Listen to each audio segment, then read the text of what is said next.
interestingly today, although I have to say this is not confirmed, but we have heard rumours that the police have told certain stations they can start broadcasting freely, I use that word loosely, providing they have 24-hour police presence when they're broadcasting, which sounds like freedom to broadcast. And have you seen much evidence of the violence that's been going on over the last several days? In truth, personally, I haven't, but my staff have, and there have been some fairly horrific scenes, and we've had incredible reports of government-backed militia being dressed as both policemen and soldiers and fomenting violence on both sides of the barricades. How big a concern is that to you? Well, it's an extreme concern, and the one thing that we are keen to emphasise is this is, as far as we're concerned, a political dispute. This is about the current president trying to stay in office and using all means to do so. It is not an ethnic conflict, and the encouraging thing is all the protesters and all the civil society and even the press have been very responsible about how they've reported this, but there are elements in the government who are trying to turn into a Hutu versus Tutsi dispute. It's not that, it's purely a political dispute. Now, Belgium, precisely for this reason, as a result of what's been going on in Burundi, has announced on Monday that it's withdrawing aid worth 4 million euros.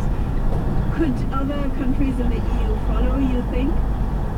I think it's a serious prospect, but I think that one of the reasons that I think our mission here as election observers serves a purpose is that we will be able to produce a full documented account of the whole election process. And I think the member states, it's not for me to decide of course, but I think the member states of the European Union will feel that unfair means have been used by the government to stay in power.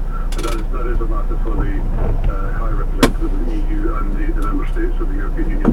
But my report will form a background to their decision making. That's Newsday's Lucas Labaran speaking to David Martin of the EU Election Observer Mission.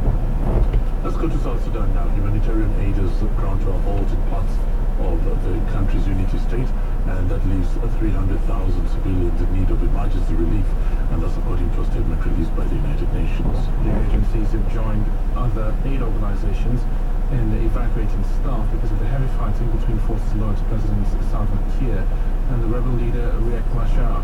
Toby Lanza is the UN humanitarian coordinator in South Sudan. Well, we're very concerned.